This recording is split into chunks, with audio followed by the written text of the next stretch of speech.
छत्तीसगढ़ में नक्सल मुक्ति पर सियासी जंग छिड़ी है। केंद्रीय गृह मंत्री अमित शाह ने कहा कि अब बूझमाड़ और नॉर्थ बस्तर अब नक्सल हिंसा से पूरी तरह मुक्त हैं, केवल साउथ बस्तर में कुछ नक्सली बचे हैं। वहीं पूर्व मुख्यमंत्री भूपेश बघेल ने पलटवार किया कि उनकी सरकार ने ही 600 से अधिक गांवों को नक्सलवाद से आज़ादी दिलाई थी। उन्होंने कहा, हमारे कार्यकाल में नक्सली बैकफुट पर थे और अंदरूनी इलाकों में कैंप खोले गए थे। 20 महीनों में 477 से ज्यादा नक्सली मारे जा चुके हैं। कोरबा में तहसीलदारों की पिटाई, मसाज कराने गए 2 तहसीलदारों पर 6 युवकों ने हमला कर दिया। सिर फूटा, शर्ट खून से लाल कुसमुंडा इलाके में ये घटना हुई, जहां हरदी बाजार तहसीलदार अभिजीत राजभानु और दीपका तहसीलदार अमित केरकेटा सैलून पहुंचे थे। ड्राइवर से पार्किंग को लेकर विवाद हुआ और नशे में धुत लड़कों ने दोनों को पीट दिया। दोनों अफसर घायल हालत में अस्पताल में भर्ती हैं। पुलिस ने 4 आरोपियों को पकड़ा है, जिनमें मुख्य आरोपी हितेश सारथी पहले से अपराधी है। बाकी 2 की तलाश जारी है। कवर्धा से दिल दहला देने वाली तस्वीर। किसान समलू सिंह अपनी कैंसर पीड़ित पत्नी कपूरा मरकाम को बाइक पर लादकर अस्पतालों के चक्कर लगा रहा है।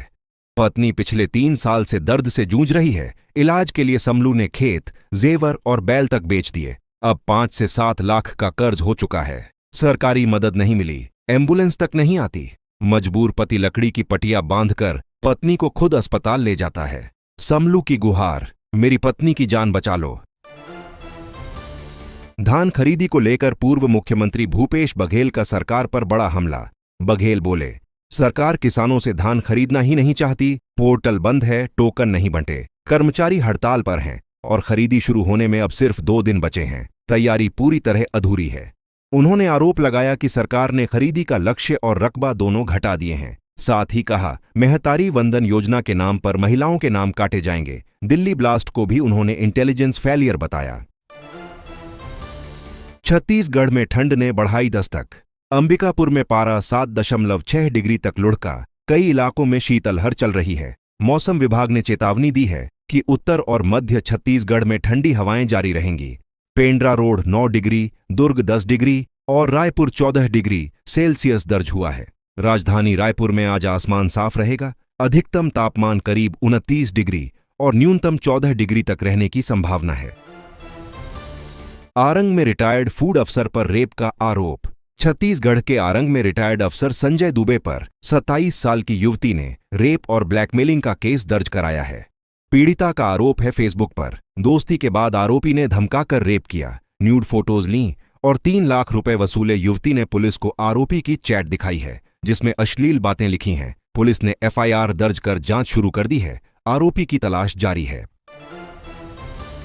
छत्तीसगढ़ में डॉग बाइट के मामले तेजी से बढ़ रहे हैं, लेकिन सरकारी अस्पतालों में एंटी रेबीज वैक्सीन का संकट गहराता जा रहा है। रायपुर, दुर्ग, बिलासपुर और महासमुंद जैसे जिलों में टीका पूरी तरह खत्म हो चुका है। अंबेडकर अस्पताल को छोड़ किसी भी सरकारी अस्पताल में डोज नहीं मिल रही। मरीज निजी मेडिकल से महंगे दामों पर वैक्सीन खरीदने मजबूर हैं। स्वास्थ्य विभाग ने कहा, टेंडर प्रक्रिया जारी है, जल्द सप्लाई होगी। फिलहाल रोजाना 50 से 70 नए डॉग बाइट केस दर्ज हो रहे हैं।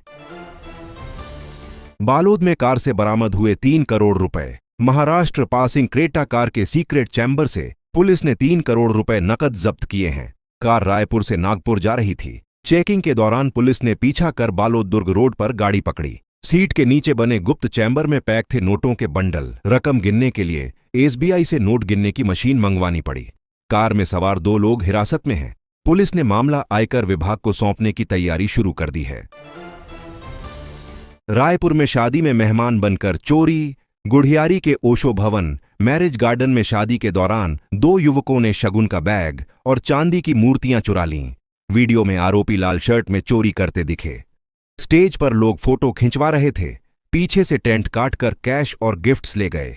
CCTV और वीडियोग्राफर की रिकॉर्डिंग से पुलिस ने दोनों चोरों को पकड़ लिया। आरोपी रायपुर के रहने वाले नवीन मानिकपुरी और किशन साहू हैं। उनके पास से 60,000 का माल बरामद हुआ है। धान खरीदी से पहले किसानों की मुश्किल बढ़ी। टोकन तुहर हाथ ऐप बंद होने और कंप्यूटर ऑपरेटरों की हड़ताल से किसानों का पंजीयन और टोकन दोनों अटक गए हैं। प्रदेश में 15 नवंबर से धान खरीदी शुरू होनी है, लेकिन ऐप लॉगिन नहीं हो रहा और सर्वर ठप है। अब तक 7 लाख किसान पंजीयन नहीं करा पाए। कंप्यूटर ऑपरेटर वेतन वृद्धि और नियमितीकरण की मांग पर हड़ताल पर हैं। किसान संगठनों ने कहा, अगर सरकार ने जल्दी कदम नहीं उठाए तो हजारों किसान धान बेचने से वंचित रह जाएंगे। बीजापुर में मोतियाबिंद ऑपरेशन से बड़ा कांड, आंखों की रोशनी लौटाने वाले इलाज ने 9 मरीजों की रोशनी छीन ली। 24 अक्टूबर को बीजापुर जिला अस्पताल में 14 लोगों की सर्जरी हुई थी, जिनमें से 9 की आंखों में गंभीर इन्फेक्शन हो गया। सभी को हालत बिगड़ने पर रायपुर के मेकाहारा अस्पताल रेफर किया गया है। स्वास्थ्य विभाग ने जांच शुरू कर दी है। डॉक्टरों का कहना है, ग्रामीण इलाकों में हाइजीन की कमी से संक्रमण फैल सकता है। फिलहाल सभी मरीजों का रायपुर में इलाज जारी है। दुर्ग में नसबंदी के दौरान 2 महिलाओं की मौत। जिला अस्पताल के प्रसूति विभाग में इलाज के दौरान 2 महिलाओं की जान चली गई। पोस्टमार्टम रिपोर्ट में खुलासा हुआ कि दोनों की मौत आमाशय में पानी भर जाने से हुई। हालांकि जांच में इंजेक्शन या दवाओं में कोई गड़बड़ी नहीं पाई गई। मृतकों में पूजा यादव और किरण यादव शामिल हैं। कुल 9 महिलाओं की नसबंदी हुई थी, जिनमें से बाकी 7 महिलाएं सुरक्षित हैं। प्रशासन ने टेक्निकल जांच रिपोर्ट का इंतजार करने की बात कही है। वाड्रफ नगर से शर्मसार करने वाली तस्वीरें सामने आई हैं। कोगवार गांव के सरकारी स्कूल में मास्टर जी खुद गलत अंग्रेजी पढ़ा रहे हैं। ब्लैक बोर्ड पर लिखा संडे, वेंसडे, नोगे, ईए और ईरी। बच्चे वही गलत स्पेलिंग दोहरा रहे हैं। ग्रामीणों का आरोप है, एक शिक्षक शराब के नशे में स्कूल आता है, दूसरा गलत पढ़ाता है। शिकायतों के बावजूद शिक्षा विभाग चुप है। लाखों के ट्रेनिंग कार्यक्रम बेअसर साबित हो रहे हैं। लोग पूछ रहे हैं, ऐसे शिक्षकों के भरोसे कैसे बढ़ेगा छत्तीसगढ़? बिलासपुर में कथावाचक के बयान से बवाल। भागवत कथा के दौरान आशुतोष चैतन्य महाराज ने सतनामी समाज को लेकर आपत्तिजनक टिप्पणी की।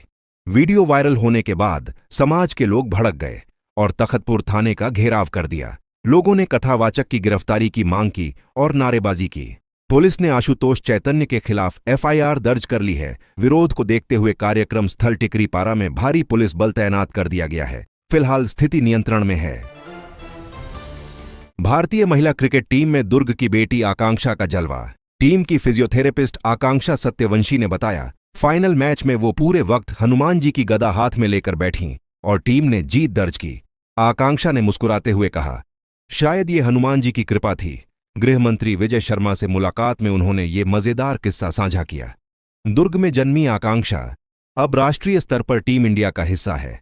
सिर्फ 6 साल में अपनी मेहनत से देश भर में पहचान बनाई और अब छत्तीसगढ़ का नाम रोशन कर रही हैं। बिलासपुर रेल हादसे में 12वीं मौत। घायल कॉलेज छात्रा महविश परवीन ने इलाज के 8वें दिन दम तोड़ दिया। महविश कोरबा बिलासपुर मेमू ट्रेन हादसे में गंभीर रूप से घायल हुई थी। दोनों पैर कुचल गए थे। पसली और कॉलर बोन की 4 हड्डियां टूट गई थीं। वह भाई की शादी से लौट रही थी। अपोलो अस्पताल में 1 हफ्ते से जिंदगी और मौत से जंग लड़ रही थी। अब तक हादसे में 12 लोगों की मौत हो चुकी है। रेल प्रशासन ने कहा, जांच जारी है, मुआवजे की प्रक्रिया जल्द पूरी की जाएगी। सक्ती में पुलिस की करतूत का वीडियो वायरल। राजमिस्त्री को पानी को शराब बताकर जेल भेज दिया गया। परिजनों ने आरोप लगाया, 2 हेड कांस्टेबल ने 1 लाख रुपए की रिश्वत मांगी। पैसे नहीं देने पर झूठे केस में फंसा दिया। मामला हसौद थाना क्षेत्र का है। पीड़ित के भाई ने कहा, सीसीटीवी और ऑडियो में साफ दिख रहा है कि पन्नी में पानी भरा जा रहा था, शराब नहीं। परिजनों ने एसपी से शिकायत की है। एएसपी हरीश यादव ने कहा, मामले की जांच की जा रही है, रिपोर्ट के बाद कार्रवाई होगी। कांकेर में पिता पुत्र ने की धर्म वापसी। ग्राम मुड़पार दखनी में ईसाई धर्म अपनाने वाले नवलराम नेताम और उनके बेटे ने अपने मूल धर्म में वापसी की है। ग्राम पंचायत में आवेदन देने के बाद शीतला मंदिर परिसर में वैदिक विधि से पूजा अर्चना कर दोनों का स्वागत किया गया। इसके बाद बाइबिल को प्रतीकात्मक रूप से नदी में विसर्जित किया गया। ग्रामीणों का कहना है, मतांतरण के बाद समाज ने परिवार से दूरी बना ली थी। अब सामाजिक जागरूकता और आर्थिक बहिष्कार के चलते कई परिवार वापस लौट रहे हैं। कोरबा में प्रधानमंत्री सूर्य घर योजना ने सच में सपनों के घरों को रोशनी से भर दिया है। पाली के श्रवण अजगल्ले और खरमोरा के सरफराज अंसारी अब सौर ऊर्जा से पूरी तरह आत्मनिर्भर हो गए हैं। दोनों ने अपने घर की छत पर सोलर पैनल लगाकर बिजली बिल और कटौती की चिंता खत्म कर दी है। श्रवण बोले, अब छत हमारी सबसे बड़ी बचत है। सरफराज ने कहा, अब छाया ही नहीं, छत से रोशनी भी मिलती है। यह योजना छत्तीसगढ़ में ऊर्जा आत्मनिर्भरता और हरित विकास की बड़ी मिसाल बन गई है। छत्तीसगढ़ में बढ़ी ठंड, मैनपाट में पारा 4 डिग्री तक गिरा। सरगुजा और आसपास के इलाकों में शीतलहर का असर तेज हो गया है। मैनपाट में घास पर ओस की बूंदें जमकर बर्फ बन गईं। अंबिकापुर का तापमान 7.6 डिग्री तक पहुंचा, जबकि पेंड्रा रोड 9 डिग्री और दुर्ग 10 डिग्री सेल्सियस दर्ज हुआ। मौसम विभाग ने चेतावनी दी है, आने वाले 4 से 5 दिनों तक कड़ाके की ठंड जारी रहेगी। लोगों को सुबह शाम अलाव और गर्म कपड़ों का सहारा लेने की सलाह दी गई है। रायपुर में परियोजना और निर्माण क्रियान्वयन समिति की बैठक संपन्न। मुख्य सचिव विकासशील की अध्यक्षता में मंत्रालय महांदी भवन में बैठक हुई। बैठक में फ्लाईओवर, सिंचाई और जल परियोजनाओं पर विस्तार से चर्चा हुई। रायपुर, राजनांदगांव, जशपुर, गरियाबंद और बिलासपुर जिलों से जुड़े प्रस्तावों को मंजूरी मिली। बैठक में वन, कृषि, लोक निर्माण और जल संसाधन विभाग के वरिष्ठ अधिकारी मौजूद रहे। मुख्य सचिव ने कहा, प्रस्तावित परियोजनाओं को समय पर पूरा करना प्राथमिकता है। छत्तीसगढ़ को मिला जल संरक्षण में बड़ा सम्मान।